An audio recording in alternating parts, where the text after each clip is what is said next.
Ladies and gentlemen, podcasting since 2005. You're listening to Gamertag Radio with your host, podcaster Hall of Famer Danny Pena, the always opinionated Paris Lilly, and from outside of the norm, Peter Toledo. This is Gamertag Radio.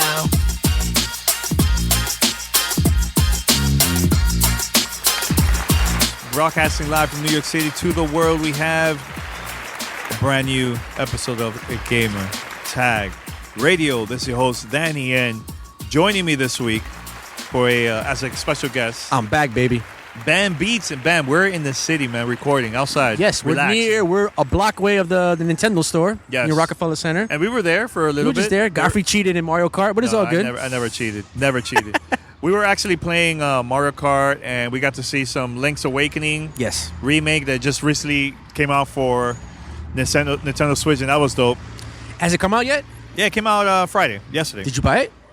No, I'm actually waiting for Nintendo to send me the code. If not, I'll buy it. That game was really good. Nano says it wasn't that good. Last time we did the reviews. Whatever. That's his opinion. That's his opinion, but it's a good game. It's a good game overall. But you told me that he's gone back and revamped his answer about that game. Yeah. Because I told him, like, dude, that game is actually really good, man. It came out for the Game Boy Color back in the days. I remember playing that. It was awesome, man. Really good. Bam Beatz. Yes, sir. So before we gonna talk a little bit about soundtracks that we like from the games from back in the days. We're gonna talk about that in a few. But you were telling me that you finally finished Super Mario RPG because of the Super Nintendo Classic. Yes, back then you played it. I played it back then. Yeah, back in 1996 when it came out. So, your thoughts overall about the game? First of all, overall? It took me 23 years to beat this game. Okay. Now, what is the reason? Because people are probably going to ask, like, why? Why it took you so long? I mean, back then, there was no strategy, guys. This time, I actually went online and Googled Mario RPG the accessories, the way you should link your accessories to make your game a lot easier. So I finally did that, and then I went through it, and I finally beat the game, man. Before, I was stuck. I got to the boss back in the days, and I never beat the final boss. The final boss, because he would turn into like a tank. He would turn into different little things, and he has different elements, and he would just destroy me. So let's talk about the difficulty in the game. Back then, you said it was really hard. Took you forever. It was really hard because there was no Google. You had to figure out or buy a strategy guide. Yeah, and I'm not wasting money on no strategy guide. What was the part that was difficult for you back then, and also now that it wasn't because of the accessories? Which bosses were the ones that took you a long time? Back in the days, there was a character that was like a Final Fantasy boss. That was like hidden in a hidden wall. So it's a hidden boss. It was a hidden boss. It's not part of the game. You didn't have to beat the guy to beat the game. Okay. But if you beat that guy, you get the best accessory where you link it to yourself, and then when you fight the main boss or anybody else, you get like almost zero damage of magic powers. Okay. Yeah. Okay. So who was the characters that you were always playing? That you were always using for I just use Mario. Well, when you start off the game, you started with Mario. Yeah, you start with Mario, but then you meet that little egg guy. He's like a little round character. Toad? No, you find him in the Toad. Like he thinks he's part of the frogs. Okay. But he's part of a family from the clouds. But you find that out later in the game. Yeah. So you pick him, and then you pick some guy who's like a character. He's like a little toy, and the star that the bad guy ends up stealing, one of those stars comes for help, and it hits a little toy Genome. I think his name is Genome. Okay. Then you use that guy who's pretty dope, but then once you get Bowser and the princess, that's it. You just run with that team. They're the best team to play with. So how many hours do you think it took you to relatively? Whole thing? I've been here in New York, by myself, so I pretty much played 5 hours a day playing that game. Oh damn! So and I knocked it out. Within a month. An RPG like that. And we could compare it to other ones like Final Fantasy 2, Final Fantasy 3. Mm-hmm. Is it long enough to compare like the other ones? No, it's short, a lot shorter. A lot shorter? Yeah, I beat that game pretty quick. Long. 3 is pretty long. Even the ending was like 45 minutes long. Just the credits. It wasn't 45 No, it is. If your time is 45 minutes. I thought it was. It feels like 25 minutes. No, it's 45. I'm talking about like finding out what happened with the characters because it's really slow. And I beat it about a year ago on my phone. Final Fantasy. 25 minutes. Yeah, it's about like 25 minutes. That's a remake then. Play the Super Nintendo version. Nah, I think it's the same. No, man. It's more than 25 minutes. Well, I don't know. I haven't played it on the classic Super Nintendo because I already have it on my phone. Yeah. So Yeah. It's no need to me for to play it. But like I said, I got back to Mario RPG and it felt good. It felt good. 23 years later. Yeah. And I'm a grown man now. The So story was really good. it still holds up to this day. That's one thing. For being how old it is and the graphics, it really holds up. Why do you think it holds up for 2019 or 2020? I don't know because I guess it's at the peak level of 16-bit.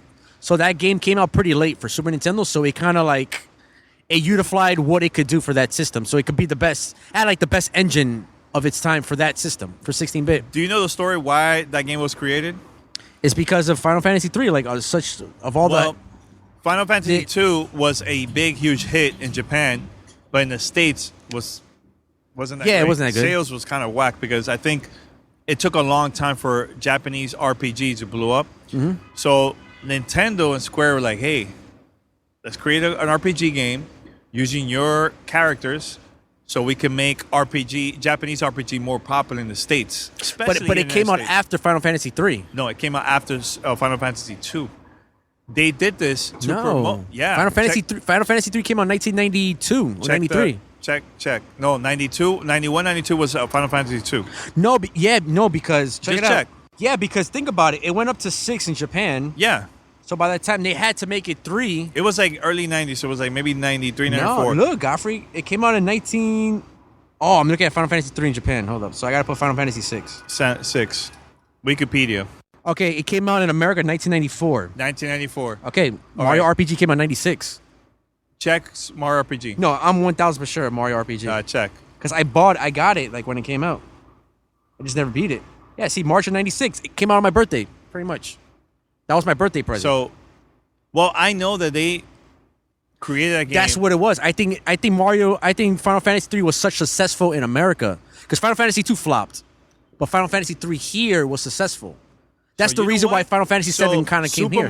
Okay, so you know what? You might be right. So Super Mario RPG was the last RPG game that was on Nintendo. Yeah. Because at that time, PlayStation, Sony, and Nintendo they were working on a console, and never went through. Mm-hmm.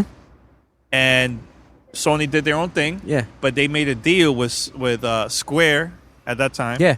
To create Final Fantasy 7. Exactly. And that's the thing that's why was it 2 or no, is it 2 through 5 was in America because 2 flopped here. And then when 6 came, when they made Final Fantasy 3, which was really 6, was good here. Like it was successful. And then that's why even 7 was more successful. Because they saw that part 3 did good on Super Nintendo.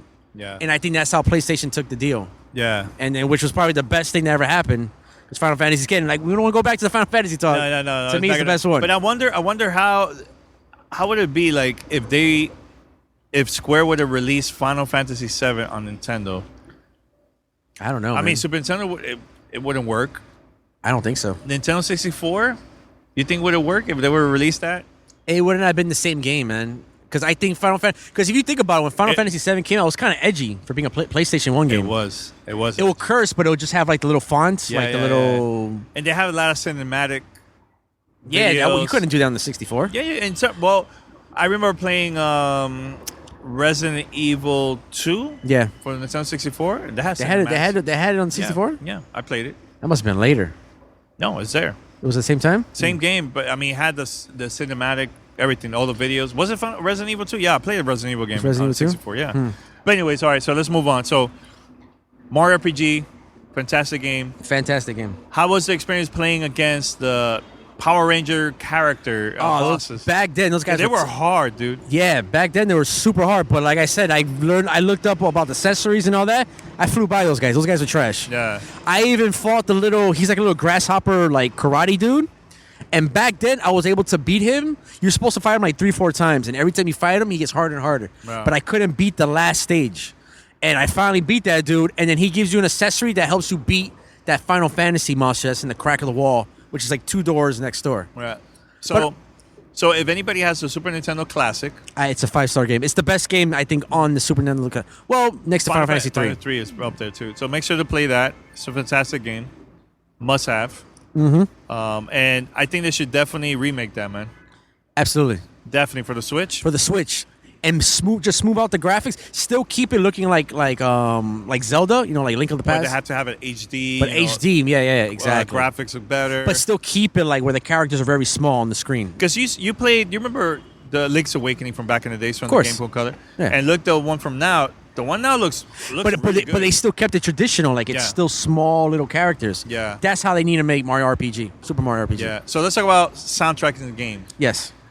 As a producer, how important music is. It's in very games. important because when you play a game for me like Final Fantasy VII, there's songs that I hear when you go into towns, and it just like my mind just goes back to being like 1997. I feel like I'm in middle school again. But you're talking about old school games. I'm talking about just games in general. You talk about games, but I'm giving you an general. example of how why is important for music. Yeah. Because it's the first thing you hear when you hear a song. It automatically puts you in a place when you saw it, and then if you're playing it now, it gives you that vibe to get into the game. Yeah. Just so like- what was like the most the games that gave you goosebumps because of the music, not because what's happening like graphically or whatever, but musically that gave you that goosebump. But you were like, oh man, this is gonna be a good game. Because there's a lot of games that got back then that was like, wow, man. Like Yeah. I could tell you a couple. Go ahead. From back then, Streets of Rage. Yeah. 1 and 2. From like the 16-bit era, amazing. Yeah. Playing Final Fantasy 3, great Amazing. soundtrack for a Amazing. 16-bit game. Yep. Games like that. Even Star Fox. Recently, I was playing that because you could play that now on the SNES Online subscription service for the Switch. Yeah. Musically was really good, man. Really back good. then, Yeah, man. it is. So Hey, and then I was playing Star Fox, the Japanese version, which is on the Super Nintendo Classic. That wait, you game, talking about part 2? I don't know if it's part 2. I just know it's a Star Fox I've never seen in America. It's part 2. That's part 2? It was It only came out in Japan. But I'm playing it, I'm like, yo, there's things that's on the Nintendo 64 in this game that Nintendo 64 applied. Yeah. Yeah. Well, that game, the story about that game, it was already done, but they canceled the release because they wanted to work. They were working on Nintendo 64. Okay. So the developers they told them to work on a new Star Fox game. Exactly. for That's Nintendo what I'm saying. 64. Because when you play that Star Fox 2, I'm like, oh shit, you could do this in the 64. Yeah. And like how when the plane turns into like a little tank. Yeah, and you you start walk. shooting. Yeah, exactly. Yeah. So I'm like, I've never played that game before, and I'm playing. I'm like, oh man, these are elements in the 64. Yeah. And how you can like spawn to different parts of the map. Mm-hmm. That's also in the 64. So games that you think was very influential for you as a producer, man, from back in the days, man. I mean, I could go with Final Fantasy VII, but then I could also go with Metal Gear. Metal Gear. Metal Gear. Which Metal Gear? There's so many. I could go with Metal Gear Solid 1, which is it has an orchestra vibe, but you could tell it's keyboardish. But then when they go to Metal Gear Solid 2, Sons of Liberty, they actually got an orchestra to play the music. So you're like, it feels like you're watching like Enemy of the State, the movie, because it has the same composer that did the music for that. So it sounds realistic. You know what was powerful? Watching, I think it was the first Metal Gear for the PlayStation. Metal Gear Solid 1. Metal Gear Solid 1. Okay. I remember watching that, and they had like the credits was playing while you're actually playing it. exactly. That was the first time I think I seen that in the game back in the days. Something like that. I don't remember any other game. Where From like the you're early- walking and you see the credits, so it looks like a movie. Like a movie. I was like, whoa, yo, this sucks. Yeah, now that you mention it, I didn't even think about that. Yeah, it was to me. It was like, wow, this is Yeah. like it looks like a movie for sure. Yeah, I'll tell you another. I think another game that the soundtrack helped a lot. Donkey Kong Country. I mean, I like Donkey Kong Country, but I wasn't The too much. soundtrack was. I sampled Which one? It's like the third level in the original Donkey Kong Country for Super Nintendo. It's the water level. I was gonna bring that up. I made a beat off that. That mind blowing. Matter of fact, Mind-blowing. I'll send you the beat so you can just play it at the end of the episode. I don't know if I'm allowed to play these songs. Oh, but I mean, but streaming yeah, services. you're right. I don't want you to get canceled. Yeah, and shit. yeah. Okay. But yeah, that one. Look, whoever's listening to this, make sure to go on YouTube and search for the level of Donkey Kong Country, the water level. Water level. Man, It's so soothing. Like you're playing and you just like relax. it's it's a very relaxing Yeah. song. Even Mario World, I think Super Mario World has some songs swimming that was. Yeah. I don't know what it is. Like every water level is like very calm. Yeah, it's very The calm soundtrack, because right? it's like in the water. It's in a soothing environment. minus the Zelda 64 water level. Yo, I don't think about that level. Headache. Headache. I'm not gonna lie. I had to look at a strategy guide to beat that level. You know, it took me a month to pass that without a strategy guide. I didn't know what to do. I was like, there has to be something. And it's like one small little thing that you overlooked every time you're like walking by it. Yeah, that was. Don't get me started with that level, man. Yeah. What other soundtrack you think was very powerful for you, man? Another great soundtrack was Chrono Trigger. Ooh, I've sampled many things off. one. I've sampled many things off Chrono Trigger. I forgot about Chrono Trigger, man. Yeah.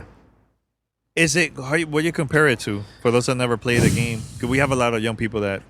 Chrono Trigger, it's like, I don't know, man. It's just the melodies that they use. It's like, it's like it hits you, man, when you play the game. I don't know. There's something about it. I don't know what it is. Yeah, we're live, man. The streets. New Yeah, York this guy City. about to be some road rage over here. This guy just. You know what? There was another game. I don't know if you ever. I know Nano played it. I can't wait to have him on the show because we definitely got to talk about Act Razor. What? Act Razor. I don't know what that is. You never played? Okay, scratch that then. But it's a game that came out. I'll check it out. Super Nintendo.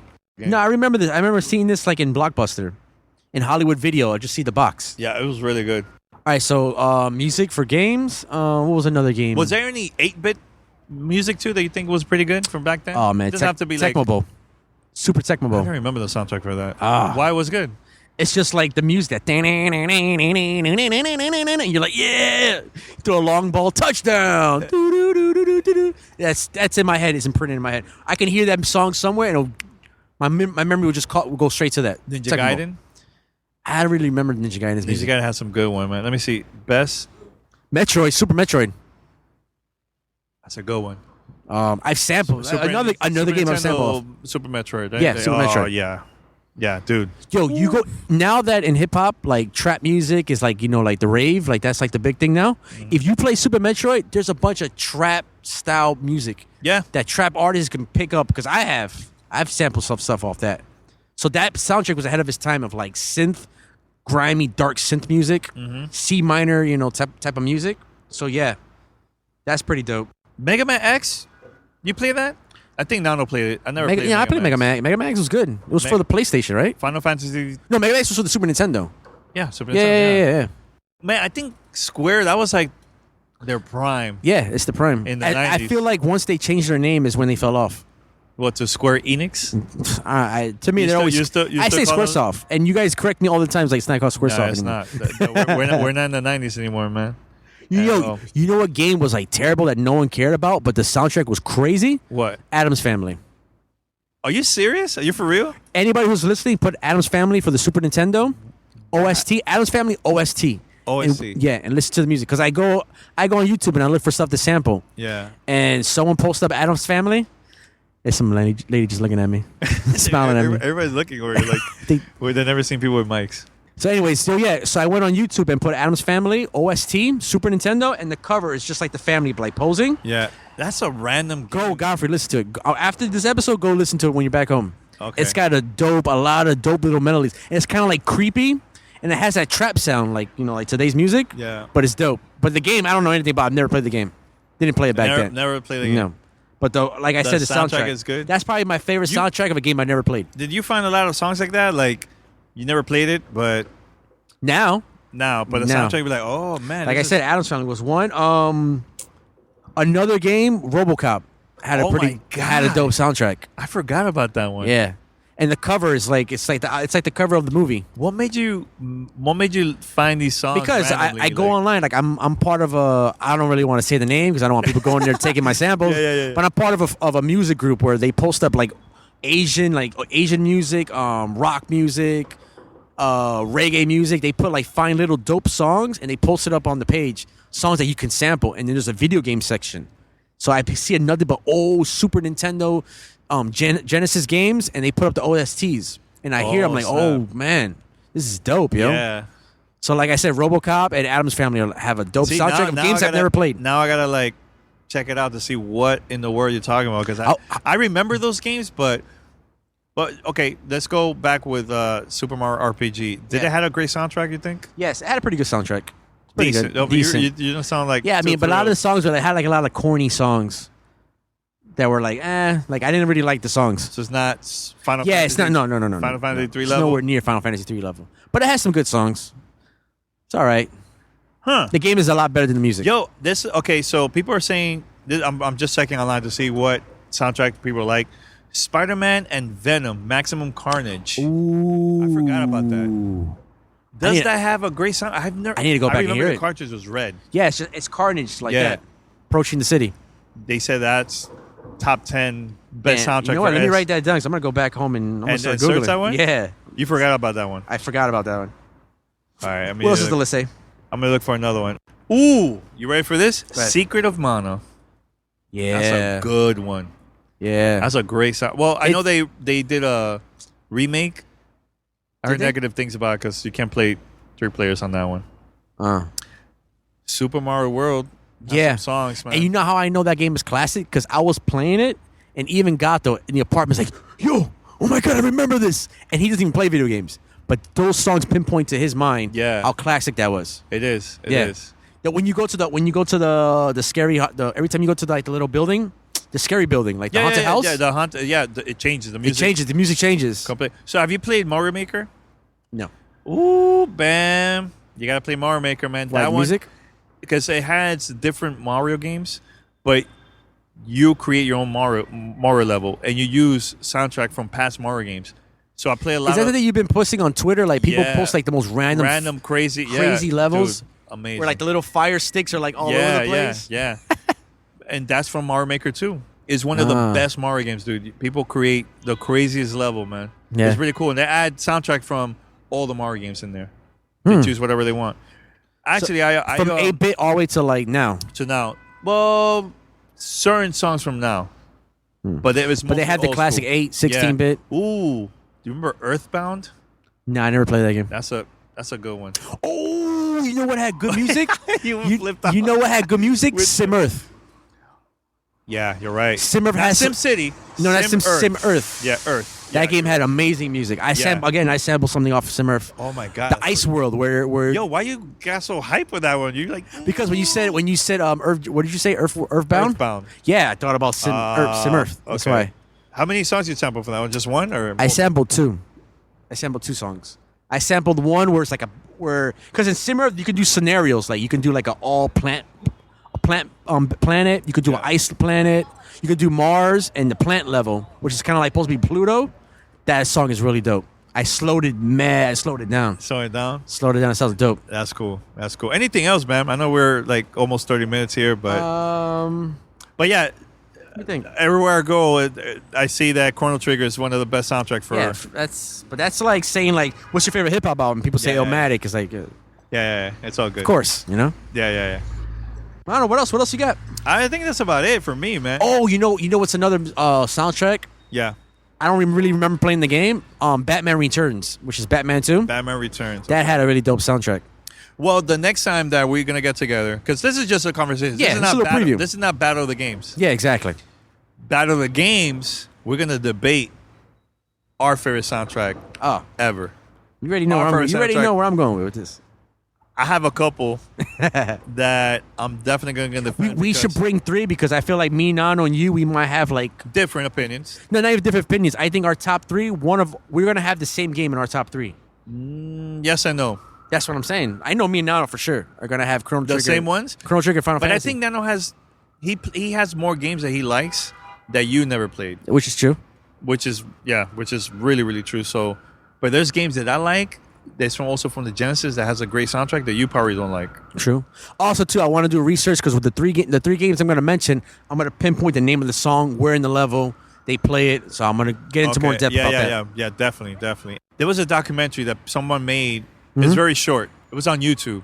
Okay. Breaking down like how producers created songs on Super Nintendo. Mind blowing. Yeah, no, I've seen it. It's like it's digital. It's like the 10 10 10. But they only have a certain amount of. There's only a certain seconds that they got really creative on how to make a song for the Super Nintendo. Like the for example, Donkey Kong Country, the water level. If you see how that song was produced, it's mind blowing, dude. Like it's crazy. No, I think I saw that video. And the thing is, when you only have a certain thing in technology wise that you kind of stuck that's all you have. Yeah. you will become more creative, and it Exactly. will force you to come with like some awesome material and stuff. So yeah, I just want to say that. But how many seconds of producing was per? I think for 16-bit, it only had. I think it had like 8 seconds or 9 seconds of sampling time. Like if you were to put that like in a beat machine, you only have 9 seconds. But they will sampling have different layers on adding instruments within those. No, 8 seconds, what they'll right? do is they'll have like a stab, like a bep, and then they will extend that bep, boop, boop, boop, boop, boop, and make the tones like that with the numbers, with the digits. That's how they did it. And then that's why if you listen to like Super Nintendo music, it sounds so, the quality sounds so low. It's because the sound bite is very low. It's very small kilobytes. Is that what type of sound is that? Is that MIDI? I mean, it's MIDI. MIDI? Yeah, it's MIDI sound. So Nintendo was even worse because they only have a certain amount of 8-bit, seconds and less layers. Now. Exactly. And that's why that music sounds really, like quality-wise, it sounds really crappy. Because this lower kilobyte sound to save more memory. Yeah. Yeah, if you listen to like Star Fox, for example, that's the first time I heard a voice in the game saying like, good luck. Oh, yeah. Good luck. And then at the end, you will, like when you finish the game, you hear a conversation with Star Fox team and whoever's talking to them. Yeah, but wasn't always like... No, not at the end. The end, they're actually talking. Oh, I don't think I ever beat Star Fox. I beat the 64 Star Fox. Oh, 64? Yeah. Yeah, I never beat the original Star Fox. Damn. It was hard, man. Yeah. Hard. You know what? We got to go in depth when it comes to like producing, because from coming from you and Nano as producers, producing a song for Super Nintendo, like, how was that? You know what I'm saying? Mm-hmm. So I want to definitely want to talk about that. We're getting Nano on the next one. Yeah. Right now, he's in a cruise right now. Yeah, he'll be back. All right, Bam, anything else, man? Nah. Just going to be here in New York, living here now. So any projects coming up for you? Yeah, right now I'm coming out with an album with my man DB Cutlass. It's going to be coming out sometime late October. Okay. So and that one is going to be available on all streaming services? Yes. It's going to be on Spotify, Apple, and we could probably get Google. it on Tidal too. Oh, Tidal, Google maybe? Most likely. Yeah, for sure. All right, cool. So that, and then this rapper Bodega Bams, who's underground artist here in New York. Yeah. I should be on his next project. So hopefully that should probably come out by the end of the year. Okay. I know by hanging out with him, chilling with him, I got like about 2 beats. Oh, that's cool. On the next project. That's cool, man. People want to follow you. You mentioned yeah, your man. Just Instagram. hit me up on Twitter at BamBeatz, BAMBEATZ. Just hit me up on Twitter you can hit me up on Instagram, Bam_Beats. On Instagram. Instagram. Yeah. Cool, man. Yeah, just hit me up there. Awesome. Chat, whatever. Yeah, man. Great conversation. And we're going to have a part 2, and part 2 is going to be the Battle of the Games. Right? Battle of the Games. That one is going to be legit. This is just a little sneak preview, what we got cooking up. Definitely, man. All right, Ben. Thanks a lot, man. No problem, man. Send us your feedback or questions. Give us a call at 786-273-7GTR. Email us at fanmail@gamertagradio.com or leave a message on speakpipe.com/gamertagradio.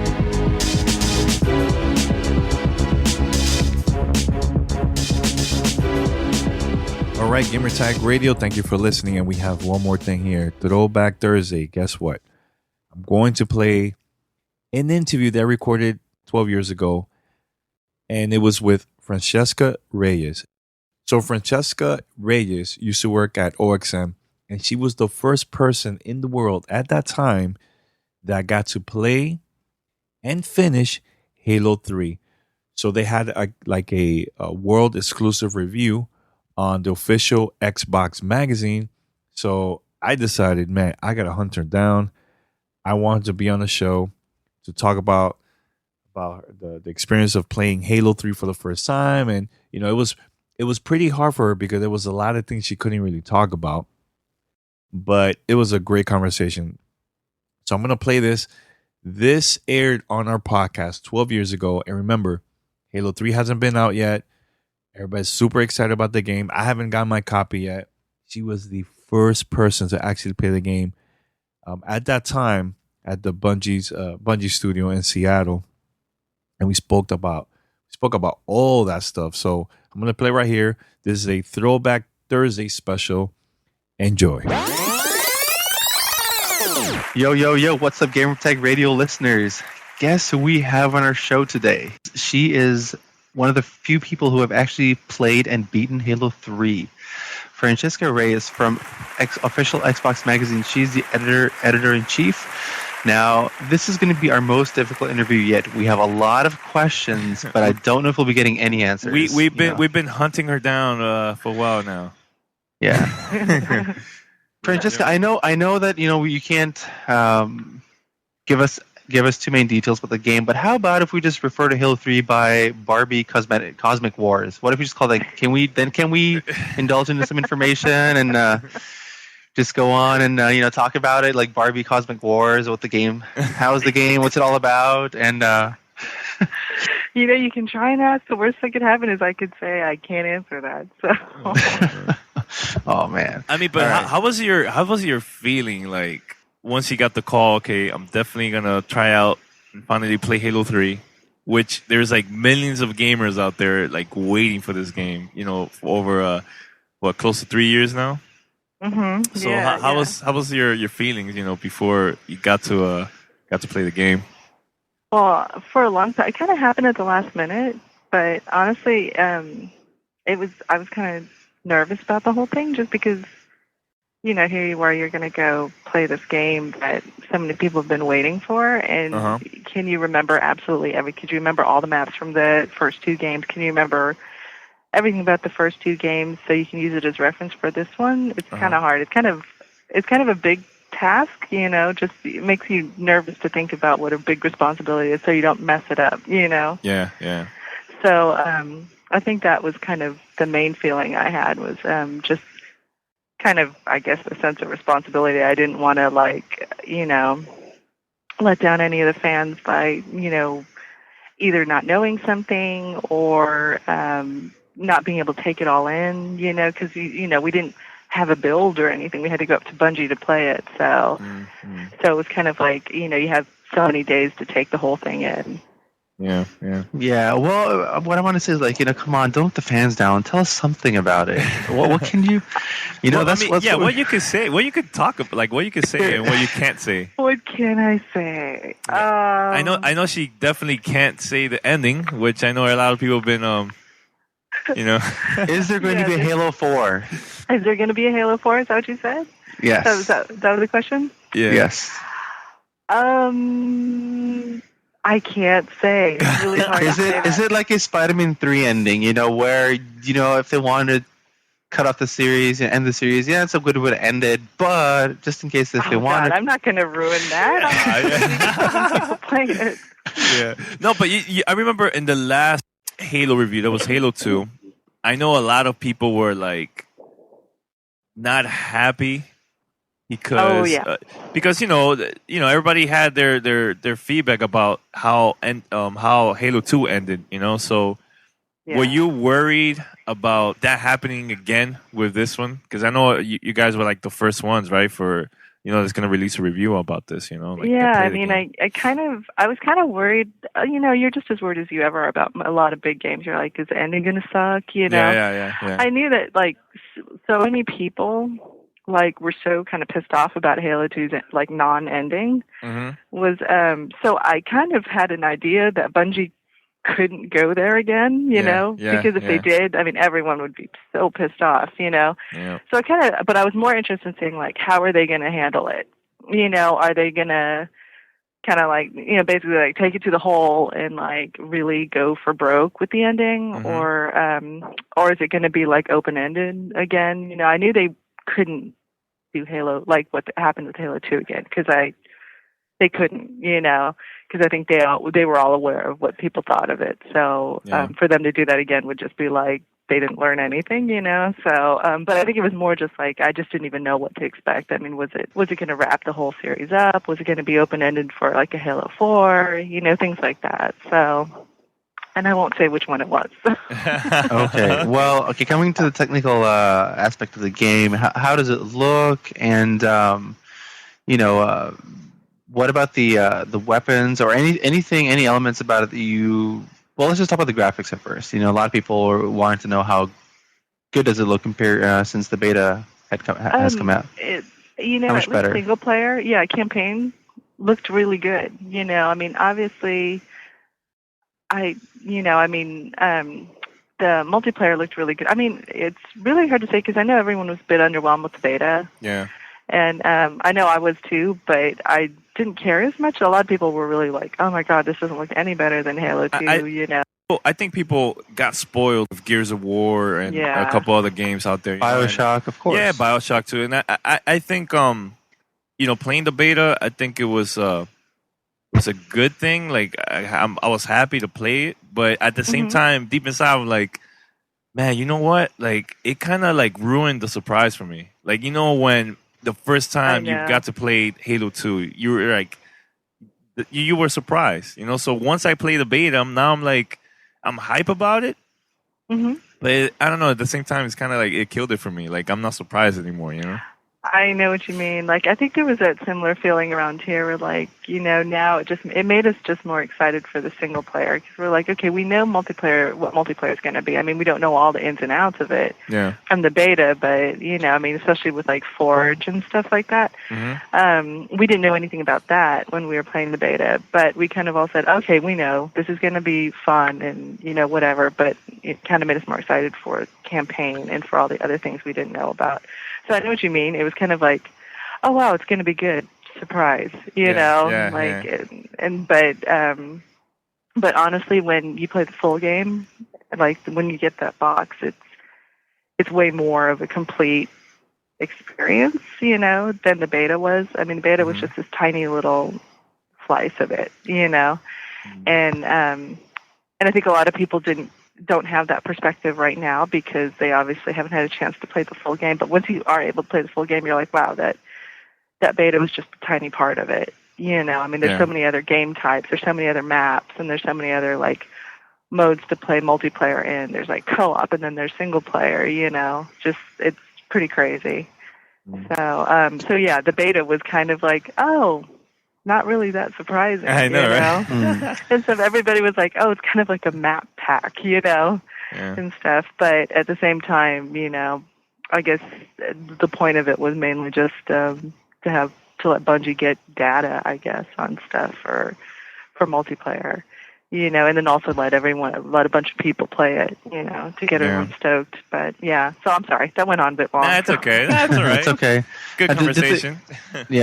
Does the game run in 60 frames a second as they previously mentioned? In single player and both. Yeah. Either in both. Like how smooth does it run on single player, and then multiplayer does it run the same frame rate?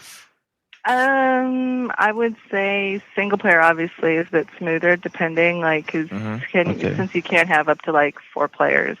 I mean, the one thing to note is that there are differences between. I mean, everybody knows, but there are differences between the difficulty levels.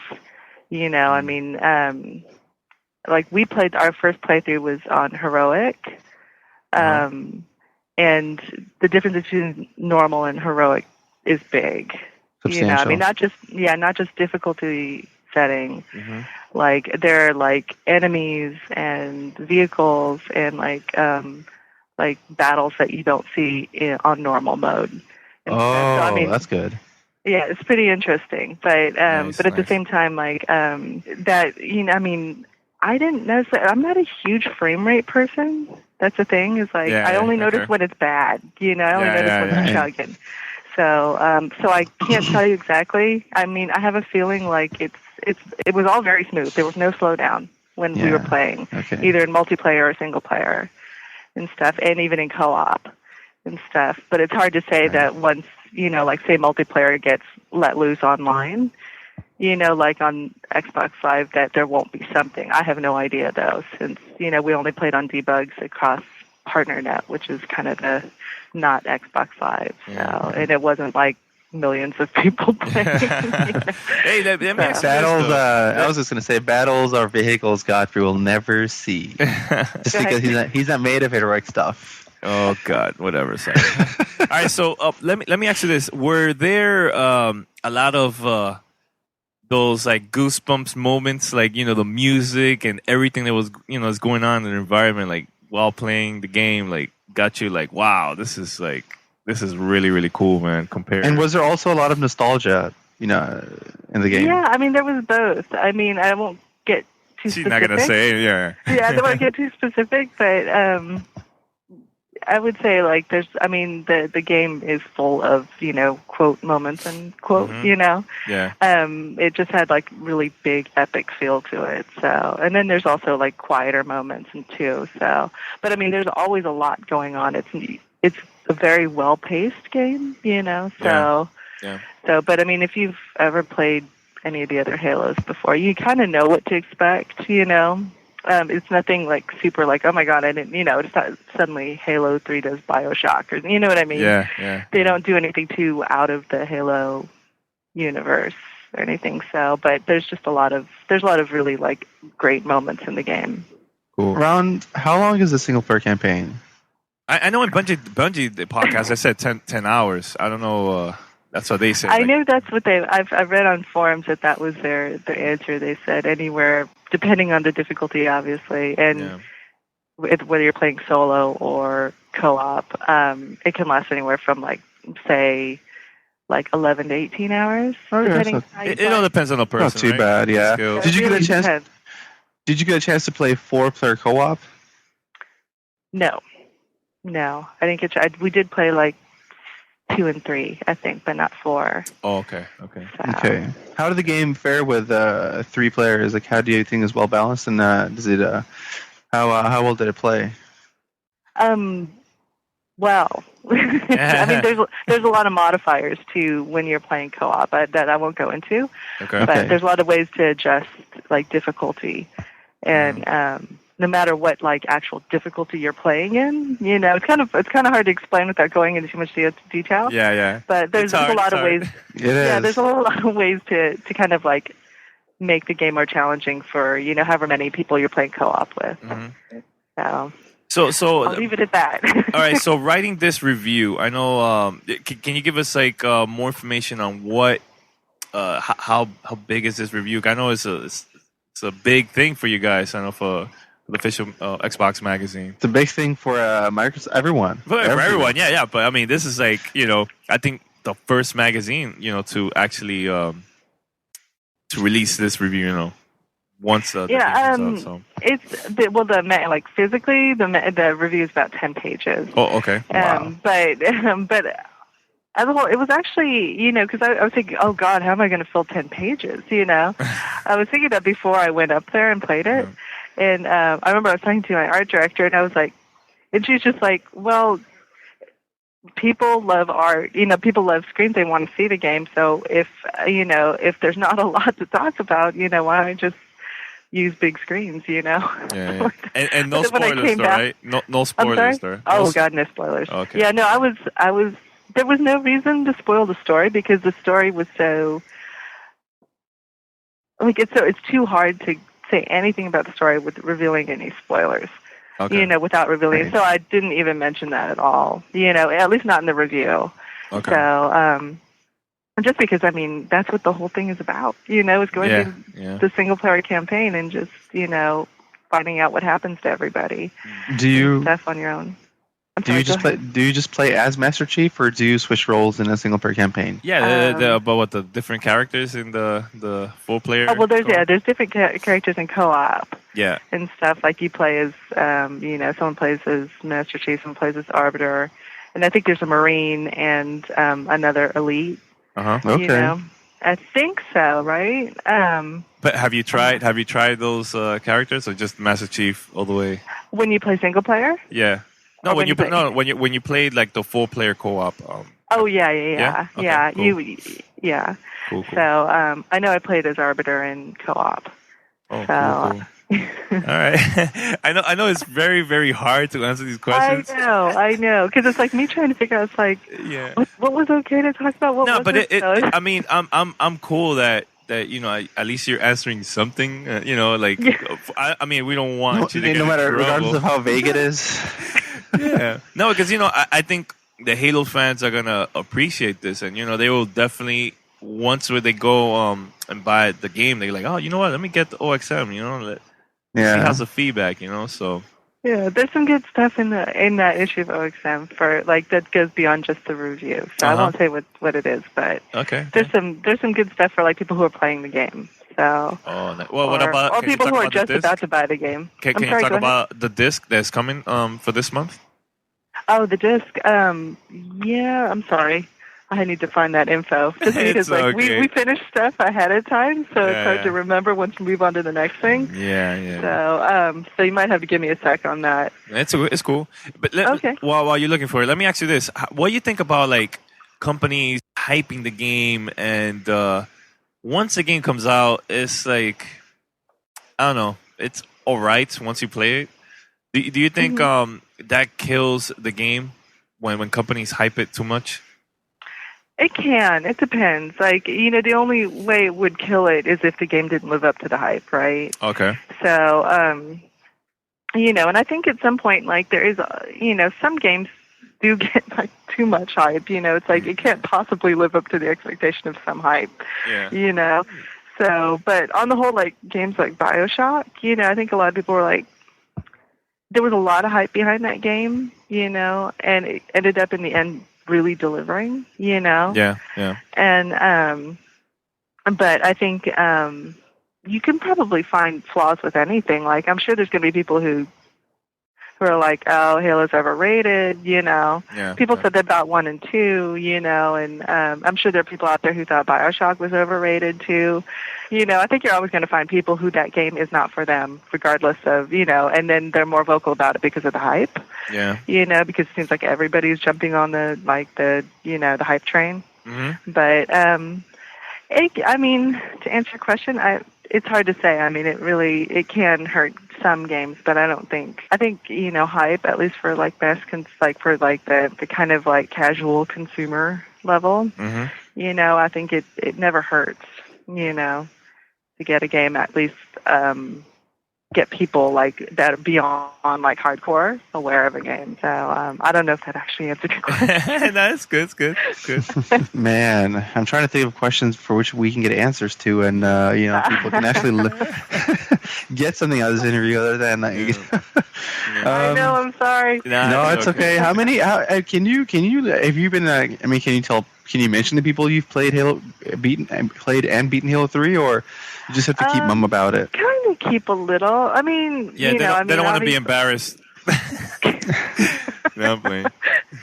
It's not even that. I think it's just the fact that since you can't talk more about it, that's pretty much all you can say. It's like, so I have played this, and that you kind of at some point you don't even want to mention it because you can't answer any of the following questions. All right, so let me ask you this: when you got to play the game, was it like a month ago, 2 months ago, a few months ago? Oh no, it wasn't that long ago. It was probably about maybe about 3 weeks ago. 3 weeks, okay. Yeah. Do you think that this game is going to be competitive, like how was Halo 2? Online, for other tournaments too? Oh yeah. I mean, there's so much stuff in multiplayer; it's ridiculous. It was really difficult to get a sense of just how big it was. Until we just really dove in and started playing all the different modes and everything. Yeah. And but yeah, no, I mean, there's so much to do in multiplayer. I can't see why they couldn't find something in it to use for like competitions and stuff like that. And I think like for people who have clans and everything like that, it's totally awesome. So I mean, there's just so much stuff in it, including like Forge and everything, and the new game types. There's just I was talking with Ryan, our senior editor here, and we're thinking if people are still playing Halo 2 now, you can imagine this one, huh? Yeah, because there's just so much more stuff in multiplayer. It's just it's impressive, Yeah, let me shout out to Ryan. He's pretty cool. He was on our show before. Yeah, he mentioned that. Very cool guy. Yeah, I met him at E3. Him and the rest of the crew there at OXM. They were playing Rock Band at E3. Oh. And I took a picture. I'm like, oh look, the OXM band. All right. Cool. Oh man. I think this year there's like way too many games. I don't know how you guys can handle it because I mean, you gotta like review a lot of games for the holidays. You know, I think that's like the hardest part about your job. You know, like. I mean, how you could balance that? Best, so. I'm sorry, what's that? How you could balance that, like having way too many games, and at the same time you want to, just want to enjoy yourself, and but there's like way too many for review for your magazine, you know. I mean, I guess freelancers. I mean, yeah. We have a really good set of like freelancers, so that we trust and stuff. So we, that's how we do it. I mean, there's just like so many games coming. Yeah, and we're thinking in like a bunch of them, like Assassin's Creed, Mass Effect, Rock Band, Call of Duty and stuff. I mean, all these big games, and then it doesn't even count in like Guitar Hero 3 and Tony Hawk, Skate, all these, other games that are really good that are also coming out, Yeah. And right. Thank God GTA got pushed till next year. Yeah. Yeah. Isn't Party Animals also coming out this year? Yeah, I think it's like November. I know. Something like that. Wow. So, I mean, there's just a ton of games coming. I didn't like a lot of them are just amazing. Like, I mean, I'm stoked about Mass Effect. I'm stoked about Rock Band. I can't wait to play Call of Duty. Yeah, I'm looking forward to Mass Effect, personally. Yeah. But let me ask you I think a lot of people are. You know what? I was thinking about this because we went to E3 and we got to play a bunch of games and we got to see Halo 3. But I don't know, for some reason, why, in your opinion, why you think there wasn't like a big hype with Halo 3? Everybody was just talking about Call of Duty, Rock Band, and other games, and it wasn't like that with Halo. But now, I'm not exactly sure why. Yeah, I really don't know why. I mean, I have a feeling, maybe they're playing their cards. I think it's also because it was in the new E3. Maybe a lot of people didn't know what the format was going to be. Yeah. And it's a lot easier to gauge it if it was exactly like last, where everyone was in the convention center and stuff. But and it became like volume wars between the different booths and everything. But this time, I think a lot of the stuff that was at Microsoft's booth, or at that hotel, like that where they were showing stuff, was relatively quiet and like very understated. Yeah. And I'm not exactly sure why they did that, or if that was the effect they were going for, that they just kind of wanted to go in and like kind of make an impression that they had this really strong lineup and then let the third-party games do the talking. I have no idea. Yeah. So, but everyone that I know, I think everyone came away from Halo 3, at least the demo at E3, like thinking, wow, I kind of want to really play single player, and saved films and stuff like that, where they showed that off and everything. But yeah, it wasn't as huge of a bang as some of the other games that kind of just came out with a bang, I suppose. So like Rock Band and Call of Duty. So maybe they just wanted to let third parties kind of show that they were supporting 362 and had a really strong lineup. That's true. It could happen like that too. But what about who knows?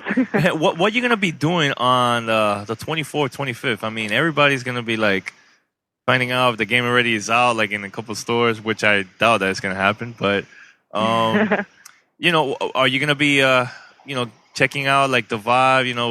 What's going on in your area too? Oh, do you mean at the stores and stuff? Yeah, like for the yeah, for sure. I mean, I think every time there's a Halo launch, we at least we have like a video crew that likes to go down and interview, and so we usually go with them, and especially for the midnight lines.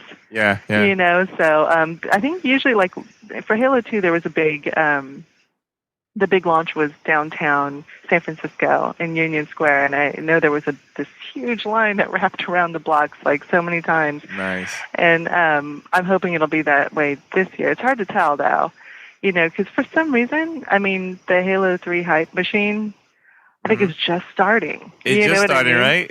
Yeah, it feels like it's just starting. Like suddenly I'm getting these press releases and seeing commercials and stuff. On TV and stuff, so I'm hoping there's going to be a big crowd again this year, or at least for this game as there was for Halo 2. Well, this is going to be my last question, but what you thought about the commercials that they've been releasing now recently? The Believe one. The only commercial that I've seen on TV for Halo 3 is the blue versus red one, or red versus blue one, I mean. Oh, okay. Oh, so you haven't seen the new one? You haven't seen the new one? No, I haven't seen the Believe one, and I keep hearing about it, so I should look it up online, but I haven't seen it myself. It's really good. Really? Yeah, I like it. I mean, I think that commercial, and there's a new one too that came out, I believe, on GameVideos.com. But those are the commercials that really got me like, wow, okay, now I really got to play this game, you know? Oh man, now I it's have like to see it's them. like a nice hints of what gonna happen in the game. Interesting. I have to watch them. I'm like really curious to see what they do. You know, it's like really curious to see what they hint at. You know what I mean? I know you were like, I know what's gonna happen. Well, see, that's the thing. It's like I want to compare. It's like, are they hinting at this? Or are they hinting at that? You know. Yeah. So, but you guys are gonna have a great time with that game. I mean, honestly, it's so much fun and stuff. And any kind of worries about campaign. I mean, I was worried about it too. I mean, but I came out of it like thinking they did a great job. So cool. I know the fans gonna be happy no matter what. Yeah, I have a feeling they will be too. I'm crossing my fingers that I didn't get it wrong, you know. But I honestly, you know what I mean. Like it's hard when you don't have someone to talk to about it, like to bounce ideas off. Like, wow, what do you think of this? What do you think of that? You know. Yeah. So, but yeah, I have a feeling people will be really happy. Cool. So, Cyber, anything else, Cyber, before we've ended up? Oh man, no, I think we got all the answers we needed. We have everything we wanted. So I think the fans would be. I want to know. No, we're good. We're good. I think we're good. I mean, all I want to know is what's gonna happen with Cortana. You know, like, come on, you know. You have to wait to play the game. No. It's really good. Like, you know, I the story is very, you know. Okay. At least a lot of twists. A lot of twists. Yeah. Oh, lots of yes. twists. I love those. All right. You're listening to Gamertag Radio.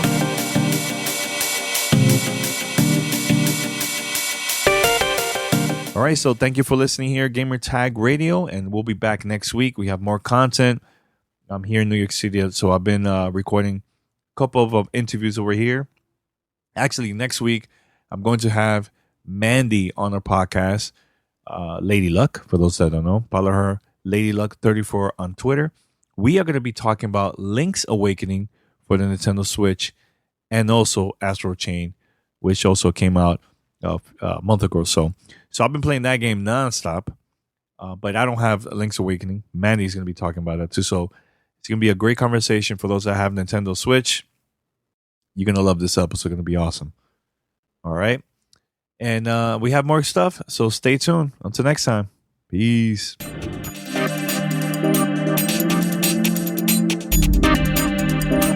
Thanks for listening to Gamertag Radio. Be sure to like us on Facebook and follow us on Twitter.